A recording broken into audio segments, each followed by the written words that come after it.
Welcome to TGHT Talks. We're delighted that you're here. You represent 25 countries from around the world, which is incredibly exciting, which makes this truly a very global conversation with our guest scholars, Professor Antony Polonsky and Professor Marcin Wodzinski.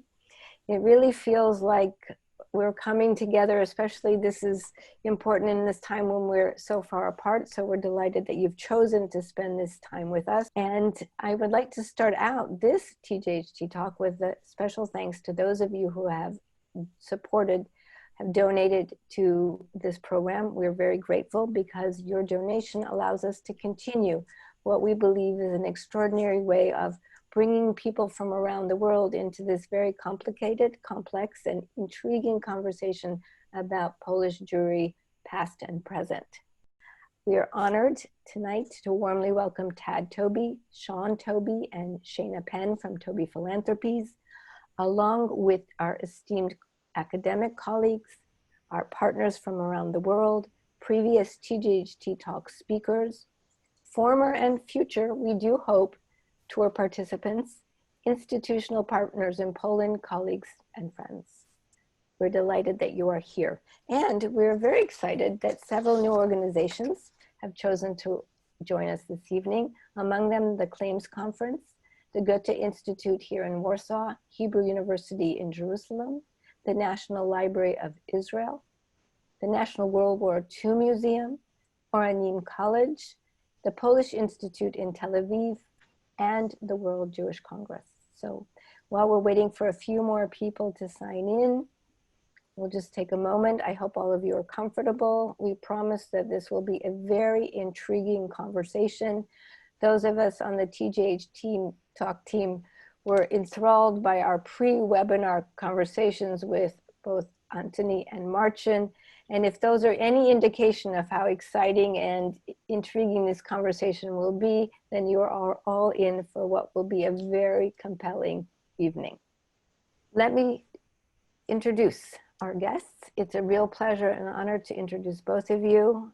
Professor Antony Polonsky is Professor Emeritus of Holocaust Studies at Brandeis University.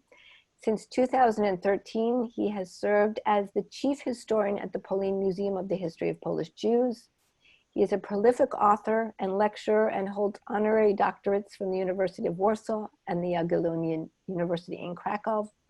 Professor Polonsky heads the editorial collegium of the multi-volume Littman Library of Jewish Civilization series, Polin, with François Guesnay. That's a brief summary of your amazing accomplishments.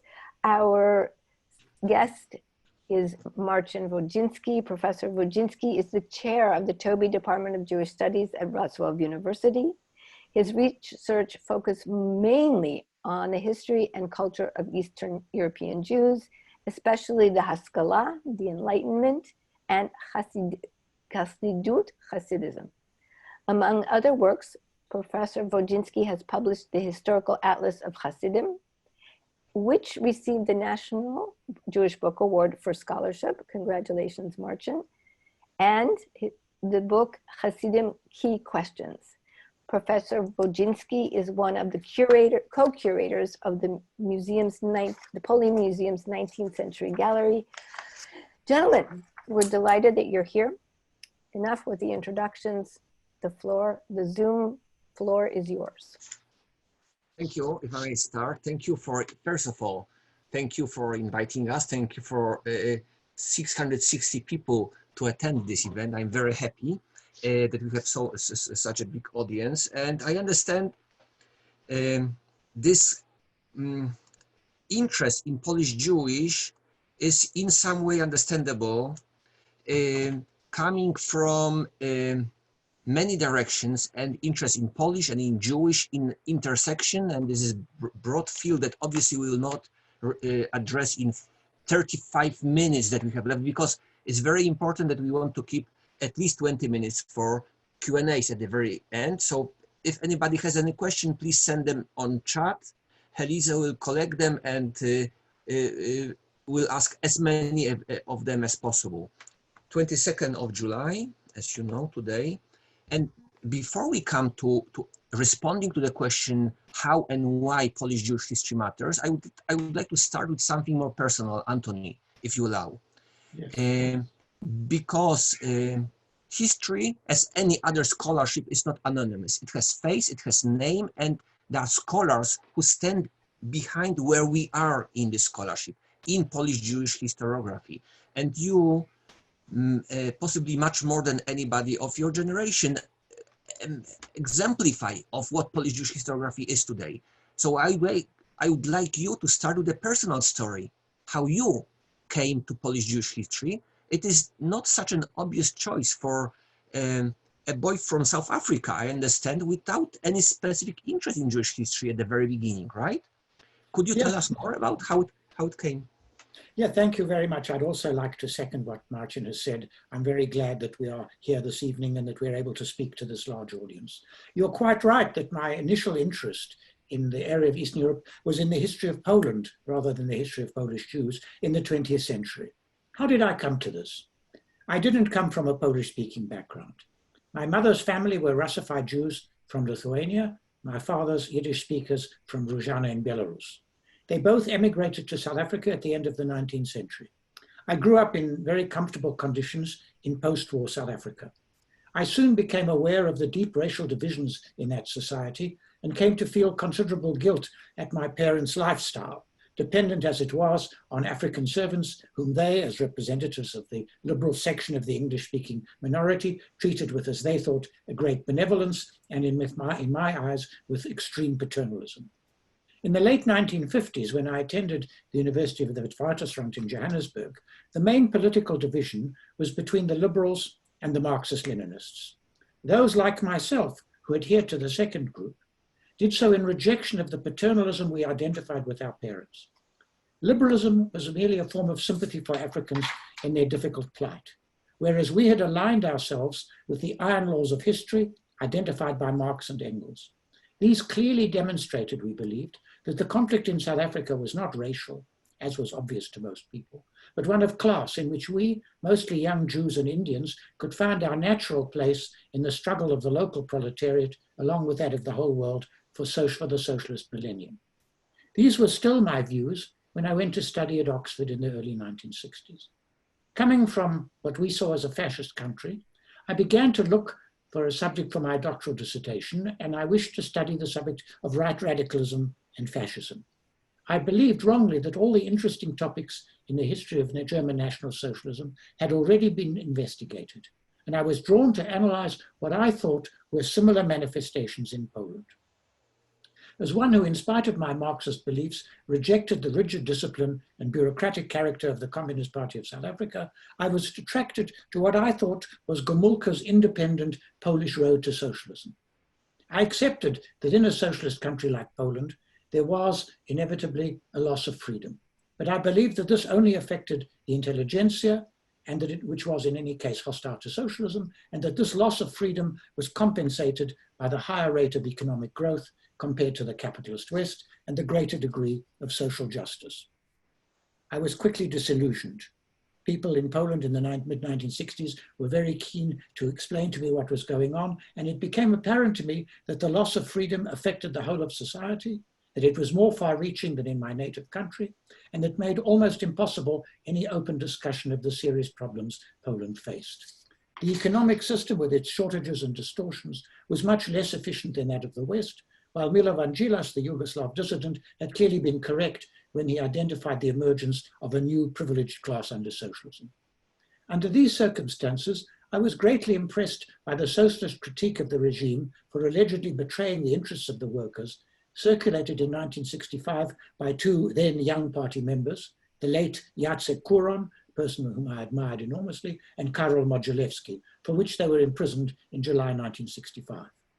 I now began to write critically of Stalin's policy towards Poland during the Second World War and of the establishment and character of the communist system established in Poland on the 22nd of July, 1944, as Marcin already indicated.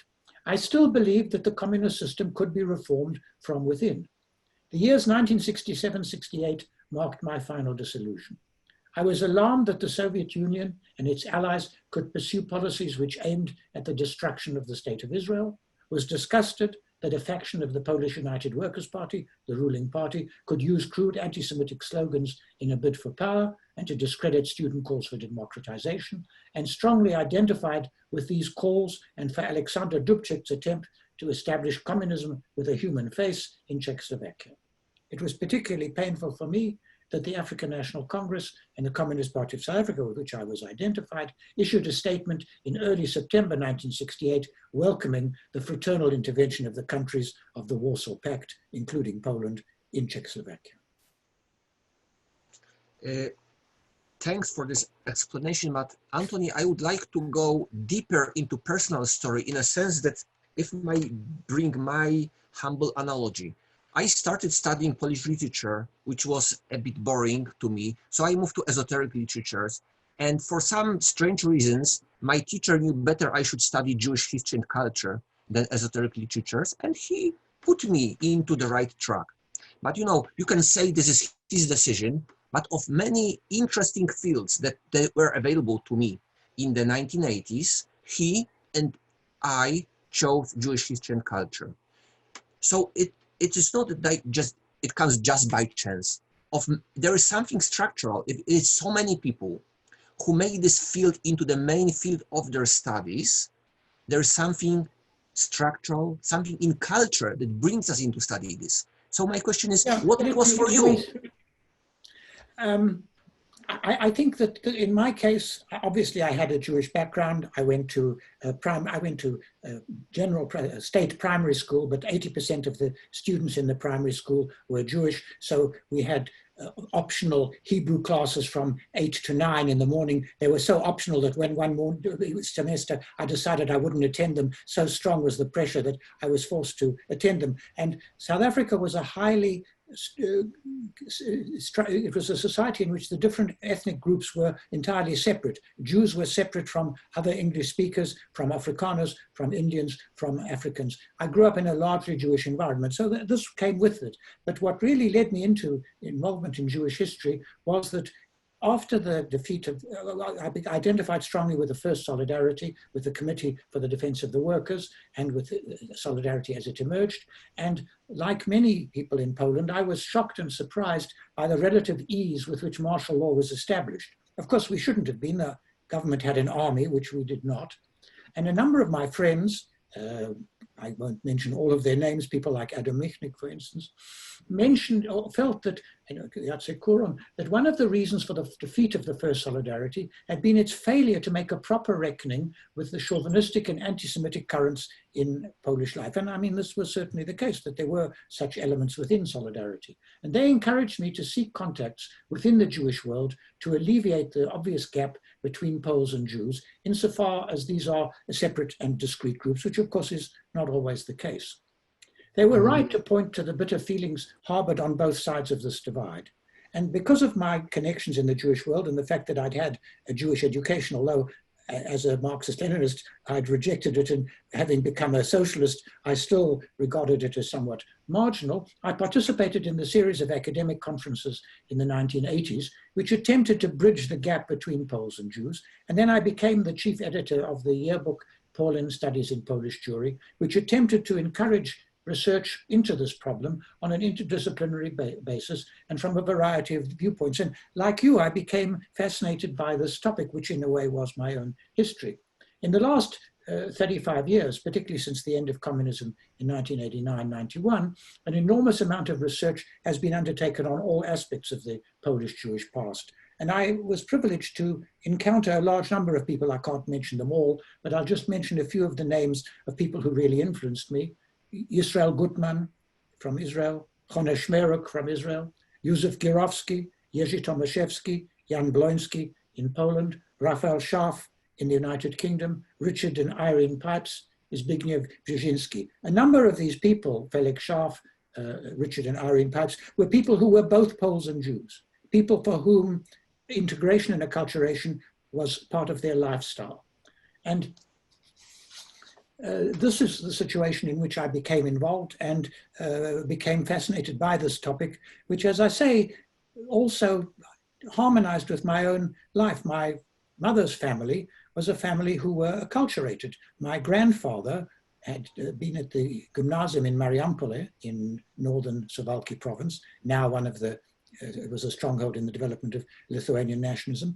And he went to the gymnasium, which was established there after the 1863 uprising, in order to Russify the Lithuanians. This area of the Kingdom of Poland was largely Lithuanian. It didn't succeed. What it did was it created the modern Lithuanian national movement. Today, the gymnasium is called the Jonas Jablonskis Gymnasium, after one of the founders of the Lithuanian national movement. But my grandfather went from there to the University of Kharkov, where he studied medicine. And he was really part of that group of Jews who moved out of the largely Jewish environment and were looking for a larger world outside that. And that was something which I understood very well.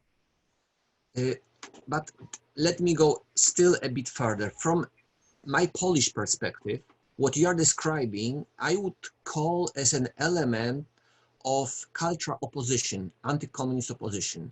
There were interests in areas that were neglected, actually suppressed by the communist regime, that many people found attractive, not only because they were suppressed, but also in a way they responded to, they provided tools to respond to falsified history and culture and social identity that communists were trying to impose. And within this, minority studies were a very important segment. And at that time, as you remember, in the late 70s and especially in the 1980s, there was a big wave of interest in Jewish studies, but also in German studies, Ukrainian studies, all other minority studies. Of all those many fields, Jewish studies succeeded far more than any other area. And this is again the question, why so central? Why so central for so many Poles and also for so many people outside of Poland, Jewish and non-Jewish? This is an interesting question. As I pointed out, I was very closely identified with the Polish opposition, and I saw at first hand the transition in 1989. I came to Poland. We were sent shortly after the establishment of the Mazowiecki government in June of 1989 by the British government, Zbigniew Pilczynski, George Shepflin, and myself, to, quotation marks, advise the new government. I mean, what we could tell the new government wasn't that large, but we were committed to the establishment of a pluralistic, a democratic, and a civil Polish society. And I think we saw as part of this the recovery of the Jewish past. But there was also, for me, another aspect of this. That is to say, I came from a strongly integrationist and socialist background. And for me, at least when I was active in South Africa and indeed in my early years in Poland, these Jewish issues seemed to me not that relevant. As I began to study this issue more, it became more and more interesting to me. The problem of how one moves out of a closed intellectual and cultural system into a larger world was a problem which was to me very interesting, but it was something which I remember Sandow once writing that he'd already undergone this process. I'd already undergone this process in South Africa. I'd already become totally anglicized, and in addition, identified with the English values when I went to Oxford. I came out of this by seeing that I had something else which I needed to preserve. In England, England is a country in which integration and assimilation is successful.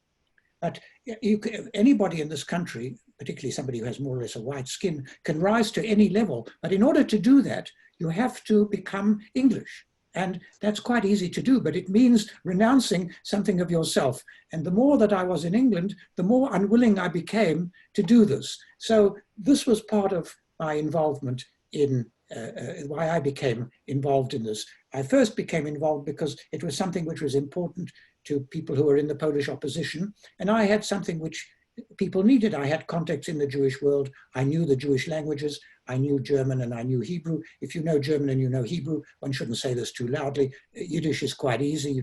You can read it quite simply. So I understood the Jewish language. I had family who came from Poland in Israel. So I had Polish-speaking people in my family. Indeed, I had Polish-speaking relations in Poland. One of them was a journalist for Życie Warszawy, who people may know, Grzegorz Jaszczynski. He was a relation by marriage. He was married to a cousin of mine. So I had people in my family who had become Polonized. And so I could see how I was always always interested in this process of integration. Mm-hmm. But again, is it an individual family story or it's something more general? And let me rephrase this question. Is it something about Jewish history that you are speaking or Polish Jewish history? And let me share the screen again. I would like to show one more image. This is the chart presenting interest in areas of Jewish history. I did this chart based on a representative sample from three leading Jewish periodicals: AJS Review, Jewish Quarterly Review, and Jewish Social Studies. And if you look on this chart, and if you see all East European areas in red, you realize that within the field of Jewish studies, Poland or Russia or Eastern Europe in general, it's marginal. So why Polish Jewish history matters more specifically? If you compare it to Palestine or Babylonia, which is East, United States, German, French, Spanish Jewish history, Polish Jewish history is marginal. I know it's very difficult to understand it from the people in Poland, but from your perspective, from South Africa. Yeah, let me try and answer this. I think that this chart is very interesting, but it doesn't give the full picture. This is about scholarship in the English language.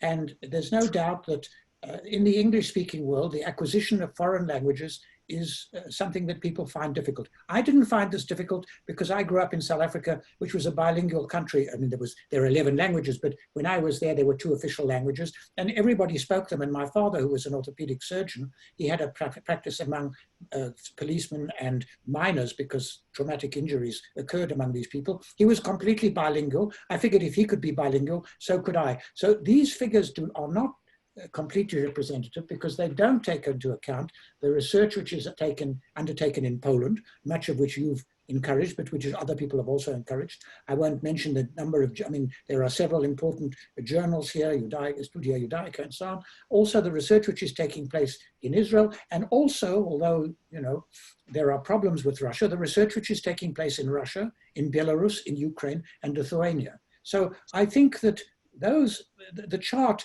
does not reflect how important the history of Jews in Poland and in the Polish lands is.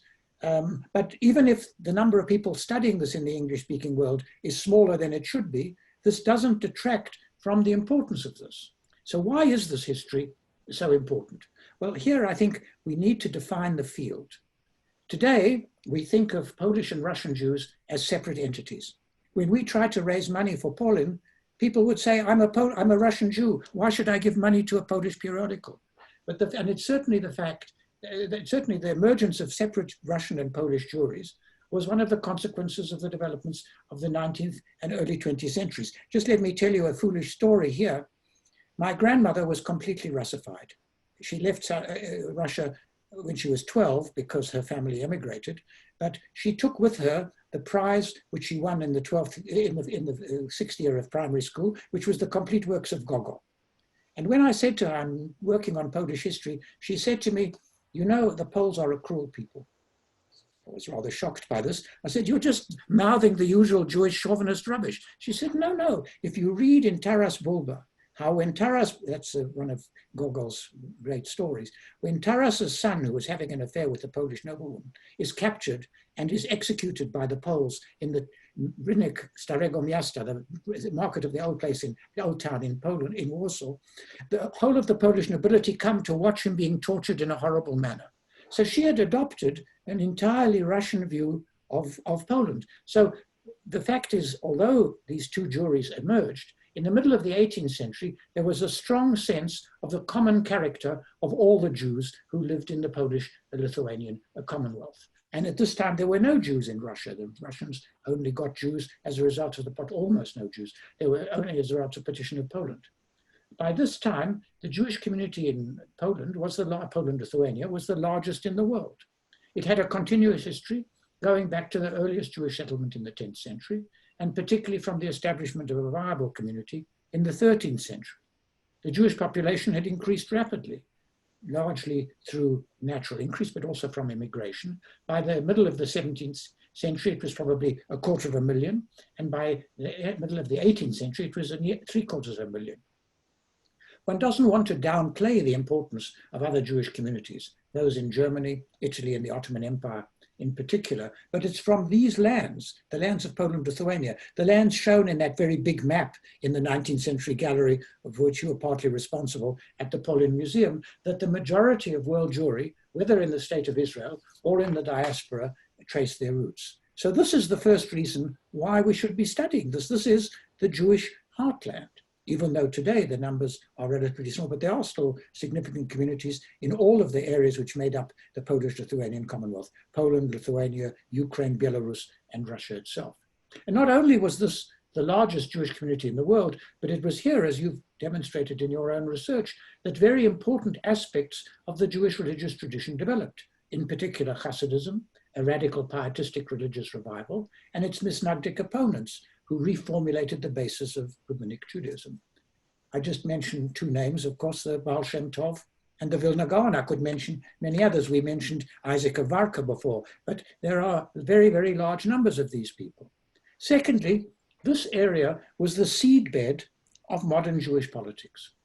From the middle of the 18th century, under the influence of the philosophy of the Enlightenment, many rulers began attempts to, which were carried still further by their constitutional successors in the 19th century, to transform the Jews from a religious and cultural community transcending national boundaries into useful subjects, or where a civil society had been established, into citizens.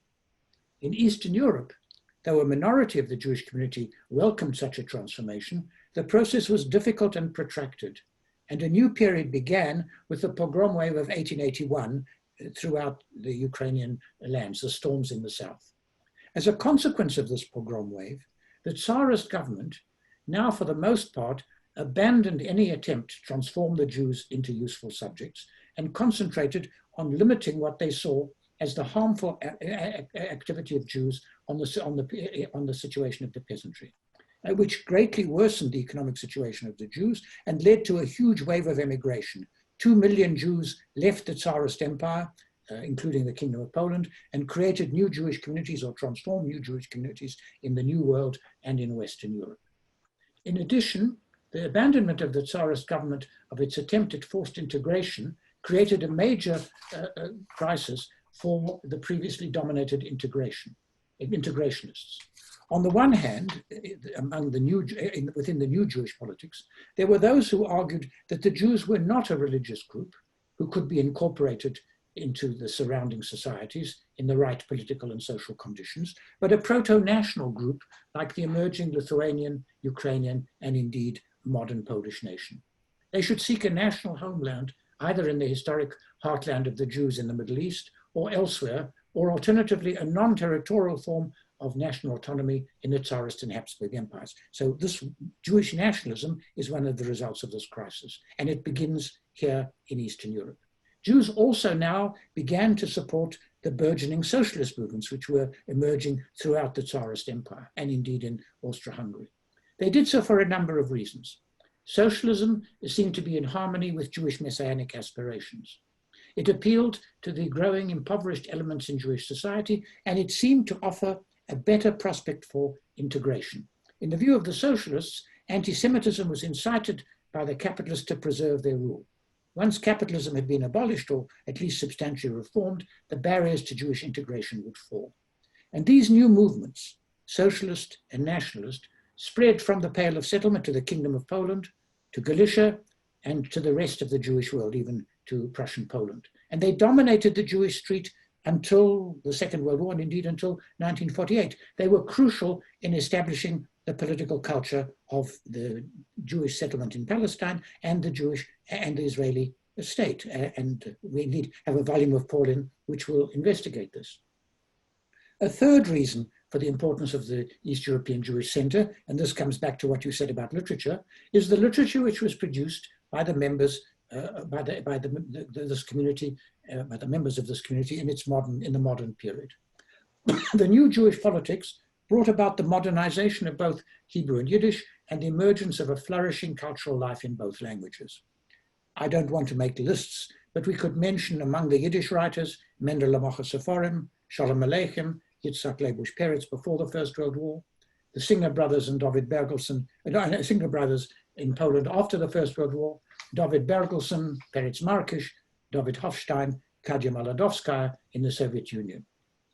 Of the Hebrew writers, one could mention, among others, the Maskil Yehuda Leib Gordon, Chaim Nachman Bialik, and Shaul Chernyakhovsky. And Jews also wrote in other languages which were used in the area, in German, in Polish, and Russian. Of the Jews from the area who wrote in German, one could mention Karl Emil Franzoos and Josef Roth. Josef Roth was born in Brody, a great writer. The Medetzky March is one of the best accounts of the Jewish situation in Eastern Europe. Polish literature in the 20th century cannot be understood without taking into account the works of such writers as Boleslav Leshmian, Julian Tuvim, Antony Slonimsky, and Bruno Schulz.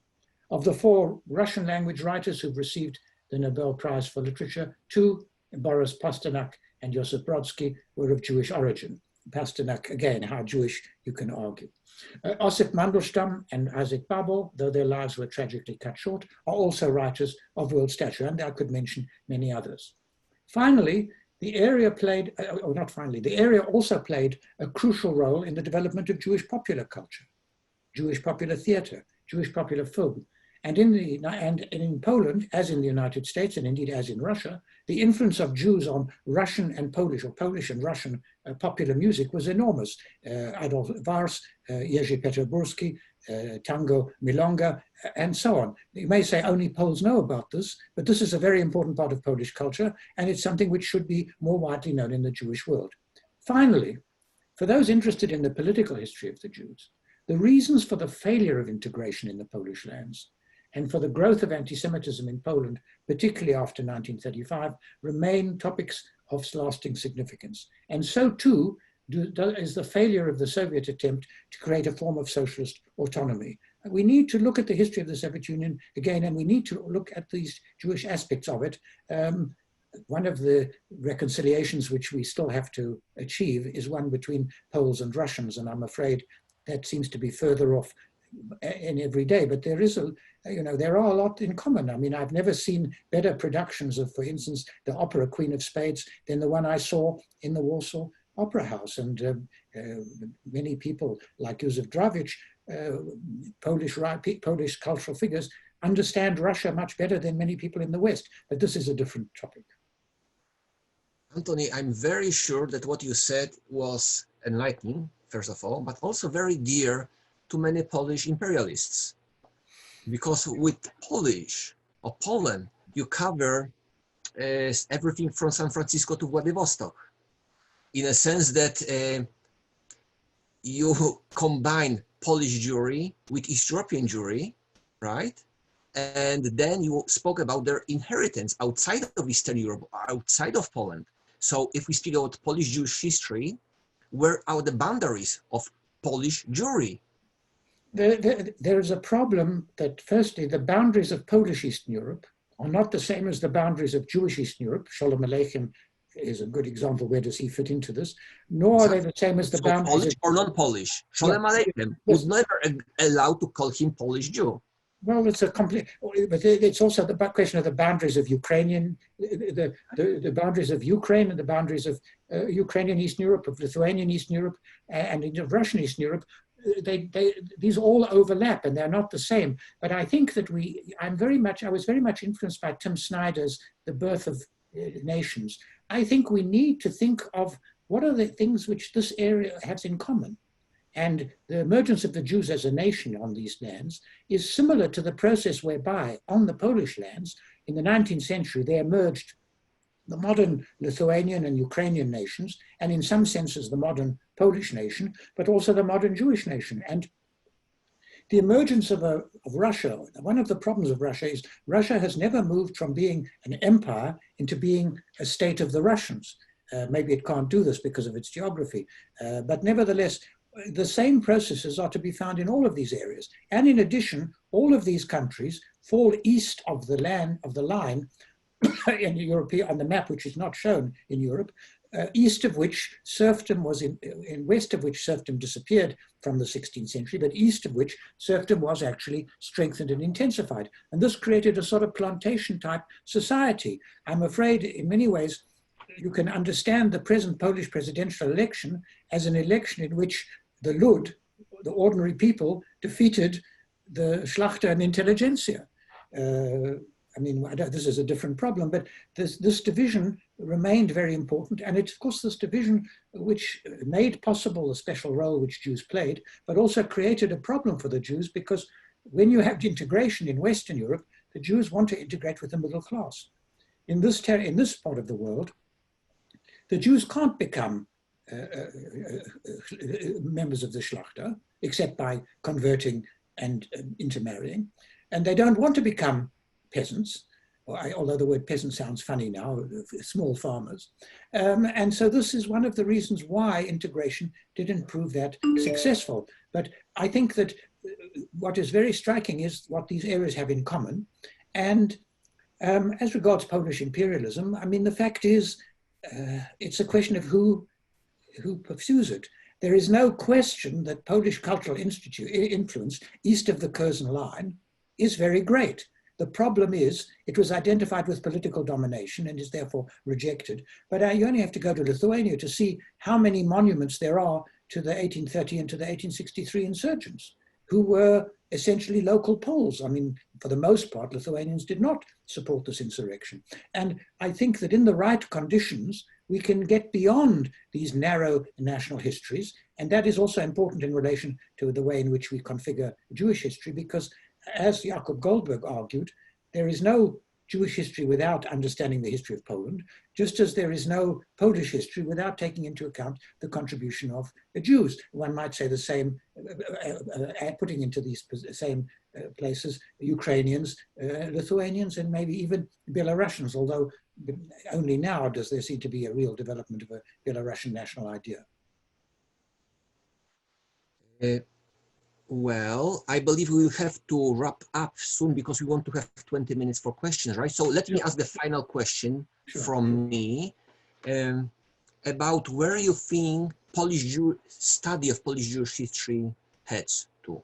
What is the future? Where are we going? What are the main areas where it will develop, and where is its place? It's in public debate, academy, public history, identity quest. What are the areas that will change it? We didn't touch about many important issues like the place of Holocaust in East European Jewish history and study of Polish Jewish history. Well, let me talk about two topics, and then we can go to the general questions. The first is, what topics are neglected in the history of Polish Jewry? And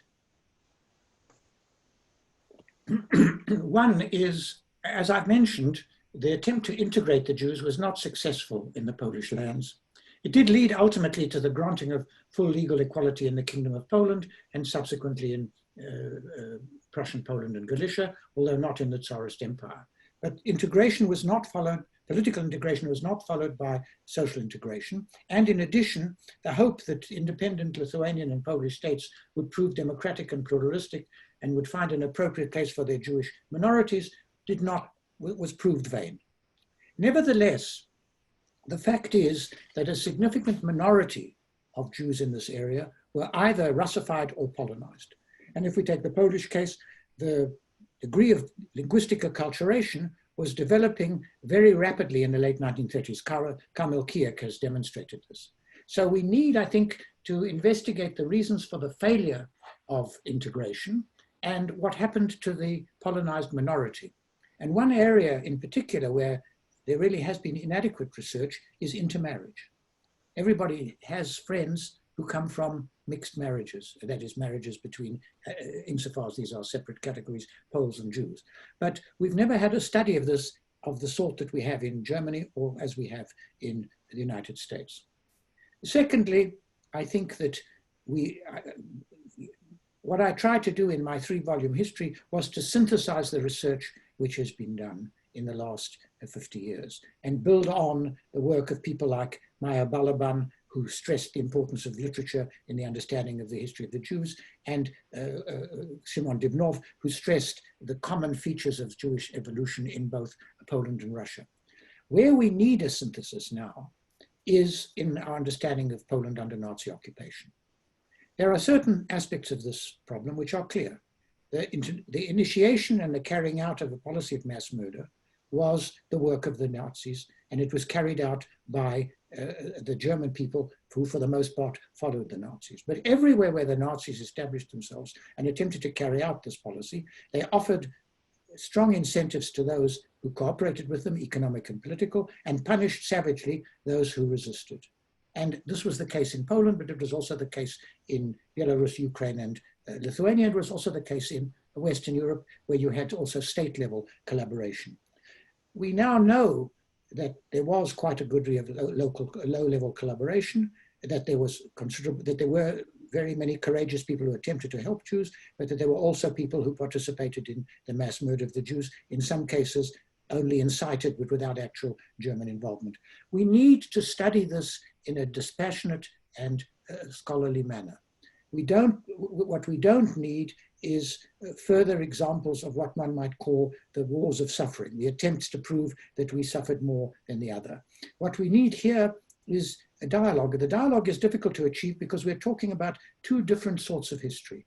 One history which takes the nation as primordial and seeks above all to strengthen national feeling and is above all concerned to defend the nation against those who defame it. And a second which is above all concerned to create a civil society which sees the nation as changing over time and which is also prepared to look at the negative aspects of the past in order to build a civil society. I understand this very well because I lived in South Africa and terrible things were done in South Africa. I don't have to describe them. And this isn't a problem for me. If we're going to go forward, we have to accept the past and we need to try and understand the past and we need more empathy. So this is an area where I hope one can move forward. It's difficult, but we shouldn't give up. The fact is, the 20th century, or at least from the 1890s, there's been a conflict between two Polands, between an outward-looking, pluralistic, democratic, and civil society-based Poland, and a more narrow, inward-looking, anti-European, chauvinistic Poland. This conflict is not resolved. And I'm saying this is a conflict from 16th century. You could argue that. Somebody else I read, Adam Michnik said it goes back to the partitions, to the late 18th century. But this is a conflict which is very important, and it's not over. Jeszcze liberalowie nie zginęli. The liberals have not yet died, and we shouldn't give up because we have something important to offer. But we need to do it in a manner which avoids describing one's opponents as somehow evil people. When I was in Poland in the 1960s, there were people with whom you could shake hands, and there were people with whom you couldn't shake hands.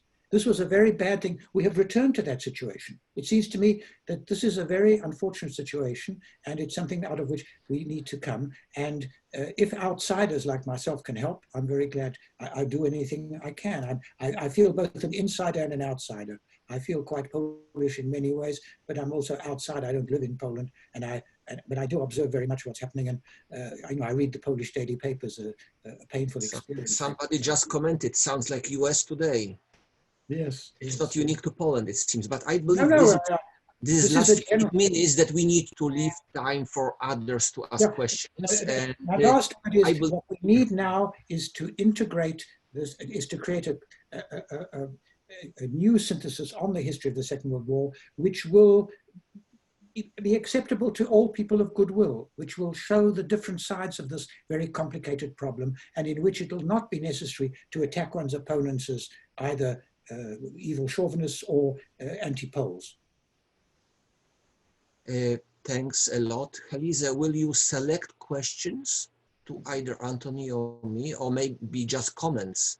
I believe we have many of them and we won't be able to respond all of them possibly. We have 23 in Q&A and many questions in chat actually. Heliza, are you there? Yes, I am. Can you hear me? Yeah, we can't see you though. You'll see me soon. So first of all, I want to thank both of you. For all of you, first of all, for all of the questions that you've asked and the chats that you've been carrying on. It's almost like looking at a page of Talmud where you have the main conversation going on in the middle of this page and you have commentary all around it. Trust me, when you take a look at some of the comments and the questions, you will have a lot of homework. if you would like to respond, and I encourage you to do that. There have been very many, lovely to see you all again. So there have been many conversations going on. I would like to jump off of where Anthony, you ended, basically returning to the question, why does it matter? Why Polish Jewish history matters? What is the essence that we in, not only the academic world, what is it about this history that is so compelling, that makes us part of it? And not all Jews, of course, we're not all Ashkenazi Jews. So if you both could start this, I send this question to both of you. What is your little tamtitz, the essence of why it matters that we study Polish Jewish history? Well, there are two aspects to this question, and I'll try and be as brief as possible. Firstly, it's intrinsically interesting, one, because this was the largest Jewish community in the world and a very significant proportion of world Jewry, including probably most of the people in the audience this evening, come from these areas or still live in these areas. Secondly, it was here that a significant part of the Jewish religious tradition was developed, Hasidism, Misnagdism, and I think we need to understand that even if one comes from a more secular background. One of the things that we need further to study, and I mentioned this when we were talking about integration, is the Polish Enlightenment. That is the Jewish Enlightenment in Poland. I know that Marcin has a project to do this. Thirdly, this is important because it was in the Polish lands, both in the Russian part, there's Pale of Settlement, and in the Kingdom of Poland, that modern Jewish politics was forged, that Jewish nationalism and Jewish socialism developed. And then it was here also that we had this huge flourishing of literature in Yiddish, in Hebrew, in German, in Polish, and in Russian. And finally, if one wants to look at the question of why do civil societies break down in multi-ethnic and multi-religious contexts? Why did it prove impossible to find an appropriate place for Jews in Eastern Europe in the interwar period? It's not only a Polish question. The problem that these things shouldn't be seen as only Polish issues. It's much easier to understand them if you look more broadly. The same breakdown of democracy and the same exclusion of the minorities took place in Lithuania, took place in Hungary, took place in Romania, took place in Slovakia, but not in the Czech lands. Why this happened and what lessons we can learn from it is important. And then that's a sort of general question. But then there's the question of the Holocaust. Obviously, the Holocaust was not the natural outcome of the history of Polish Jews. And one needs to avoid writing history backwards and seeing this as the inevitable consequence of the development of Polish Jewry. However, it looms very large, and we need to integrate it in some way. If I can cite an Irish joke, a man asks somebody in Ireland, how do I get from here to Dublin? Answer is, if I were going to Dublin, I wouldn't start from here. So if you want to understand Polish Jewish history, the Holocaust is not the place to start, but we can't avoid it.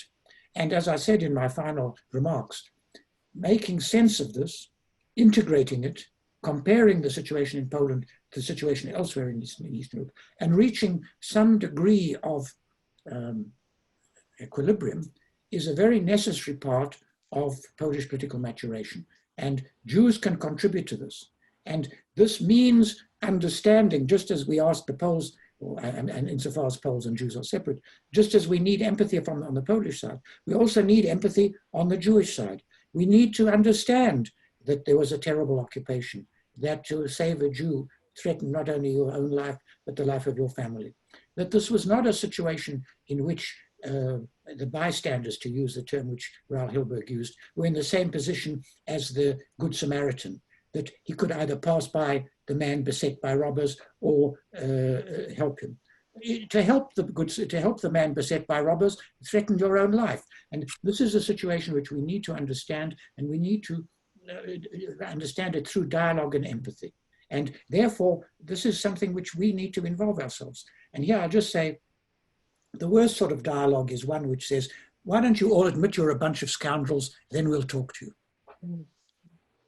So, if I might add something, yes, I would like to say many issues I agree with what Antony was saying, and I would like to point to this aspect of the largest Jewish community. If we count importance of communities by their demographical and also economical and cultural size, obviously Polish Jewish history, especially in early modern and the 19th century up to actually beginning of the 20th century, this is the center of Jewish history. Yes. And if you compare it to how much place it occupies today in historiography, in Jewish historiography and Polish historiography, it is, and I was trying to show it with those three periodicals. And I'm not saying it should be as much as for Israel or whatever, but I'm showing the clear disproportion. And it's not only because where periodicals are published, because those periodicals publish articles from many people around the globe. They are really international journals. So they attract many authors, and still within it, you see that Eastern Europe is not at the center, especially if you compare it to historical significance of these areas. At the same time, Polish Jewish history is so hotly debated outside of academy and also within academy, but kind of paradoxically, we have several parallel debates, starting from what we already addressed. When you say Polish Jewish history in Poland, it means something different than when you say Polish Jewish history in Israel. So people use the same taxonomy and they speak about very different histories. So it misses each other. And also there is something that I would say focus on very narrow aspects. You name one of those, that is the Holocaust, very important, but still short period of Polish Jewish history. But looking on it more broadly, it's still about Polish Jewish relations. And this is a Polish obsession.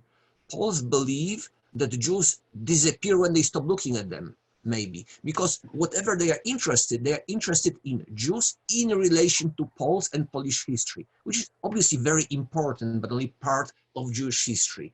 So if we understand what are the cognitive stereotypes that put our thinking and our understanding of Polish Jewish history, we might understand much more, starting from points that Antony just listed, starting from issues of understanding all the complexities of people being involved in whichever situations, not only the Holocaust, but many other everyday relations also. So I would say this is something that can teach us far beyond Polish Jewish history. And also if you look on history of Polish towns, and if you understand that in many of those, majority of population were Jews, and still today you find monographies of Polish towns. You find a book of 600 pages on Nowy Sącz, which has only 3 pages about the Jews, even though half of the population was Jewish. Then you understand this is not a book about Nowy Sącz. This is the book on the Polish half of the Nowy Sącz inhabitants and half of the history. So this is also parallel on the Jewish side. When you read about all the population of Nowy Sącz in Mickiewicz, in Jewish memorial books, then you immediately realize why all the Jewish population of Nowy Sącz speaks Yiddish and goes to shul. Why? Because they don't realize there is a second half of the population. Our task is to look larger, wider on this, and I think that's what this history can teach us. Let me say something about what can be done about this. We are holding this webinar because the Toby Foundation cannot have its usual tours of Poland. When I was a student, it was quite difficult to get to Poland. I was refused a visa in 1966, although I went to because it was the millennium of the Christianization of Poland. Although I went to the embassy and said to them, you know, I'm not a Catholic, I'm actually Jewish. They didn't believe me because I have in their eyes, a Christian first name. And it was difficult to get to Poland. It was difficult to travel in Poland. Now, the sort of travel which is organized by the Toby Foundation and by other groups, which takes people, scholars with the groups, and which explains what you're seeing, the political, the human geography can be seen on the ground. That's one aspect of getting things forward. The second is, we need, if we are to develop this area, at least outside Poland, to have a major program for teaching the Polish language. Compared to Arabic or Chinese, Polish is not a difficult language. And well, I mean, everything is relative. And we need, without the Polish language, it's nearly not possible to study this history. And this is part of the problem. I was in this fortunate position that I just happened to have acquired Hebrew because it was taught at school. But to acquire Hebrew and Polish is difficult. And this is why the number of articles are not high, because for a lot of this work, you need Hebrew, Polish, Yiddish, and not to speak of Latin, which is quite important for the early modern period. So there is a language, there is a linguistic toolkit which people need, and which we need to think how one can impart, because with that and with travel, this field will expand, because it is such a fascinating subject. And I think that the museum is only partially open now, but the museum is a great encouragement. You can take people to the museum, and the museum does provide a synthesis of this history. It's a synthesis which has some important aspects. One, that you shouldn't write history backwards, that we shouldn't assume that the inevitable trajectory of Polish Jewish history was the Holocaust. It's a narrative which also highlights the different parts of Poland, and it's a narrative which stresses the complexity of these relations between Poles and Jews. And I think that the trouble with immigrants is that they take with them a very, I mean, when you emigrate, immigration is not a pleasant process. I've done it twice, so I know. You have to justify this unpleasant set of sufferings, this unpleasant circumstance in which you find yourself. And you do this by saying how terrible the place from which you left was and how good it is that you are now where you are. So people who came to the United States brought with them a largely negative picture of life in Poland. One just needs to be aware of this. Indeed, what's very striking about the way in which the history of Jews in Polish lands is described in the Jewish world is, on the one hand, it's described in highly negative terms. On the other hand, it's described in extremely idealized and optimistic terms. And the two, like Abraham Joshua Heschel's description of this lost Jewish world, where everybody was virtually a Talmudic scholar and everybody was united in common religious pursuits. It clearly wasn't like that. We just have a new book by Nathan Mayer about criminals and madmen in the shtetl. I mean, this was a society of all different people, and we need to understand its complexities. And finally, it is Leszek Kolakowski, the Polish philosopher, who said that we don't study history to make ourselves better or to find lessons, but to understand who we are. And this is why we study this past. We want to find out where we came from and what unites us, that is Poles and Jews, and indeed the other ethnic minorities who lived on these lands together for hundreds of years, and who clearly affected each other in a whole series of ways, from food to the way in which we argue about our differences. I want to, unfortunately. Amen. I fully agree with except one exception.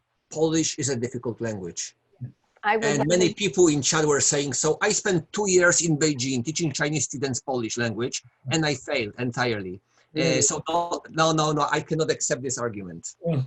So leaving the argument about Polish, I want to thank you both, especially that we've ended this conversation, which we really haven't ended. I think that we've come to this part where it's really igniting the next parts of these conversations, which we hope will take place not only on Zoom, but again in person. Antony, thank you for reminding people that normally Toby Jewish Heritage Tours takes people through Poland in quite this sort of palimpsest way of digging and multi-layered, of course, to the museum with scholars such as yourselves, meeting people on the ground, both Jews and non-Jews, many non-Jews not at all with a Jewish past, but who are committed to preserving Polish Jewish heritage. Many young Jews who are contributing to a small but burgeoning Jewish life, and all of these complexities. And I think you brought us to a word that we need to use more of: integration. You both mentioned it in terms of the past and the present, but also the academic, the experiential, the museum, the tours, the in-class, in order for us to all understand. And I think you came to really the conclusion is, who are we and where do we come from and how do we go forward? So I would like to thank you both. Thank you.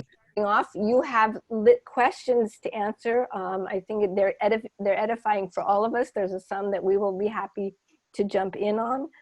People have shared a lot of thoughts, but I would like to just, before we conclude, I want to take this moment to honor the memory of the Jews, particularly from the Warsaw Ghetto, who were first transported to Treblinka.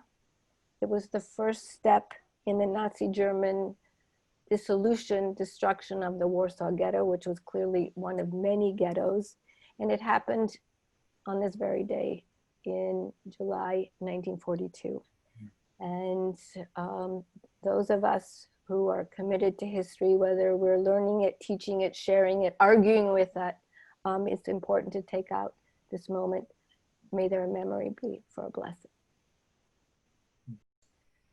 So, but on the note that history continues, we are writing it as we speak. We want to thank all of you for joining us tonight. Again, Professor Polonsky, again, Professor Wodzinski. We hope this is the beginning of many such conversations. May we all have the opportunity to, as you pointed out, put the narratives on the table. We should at least know with whom we are speaking and about what.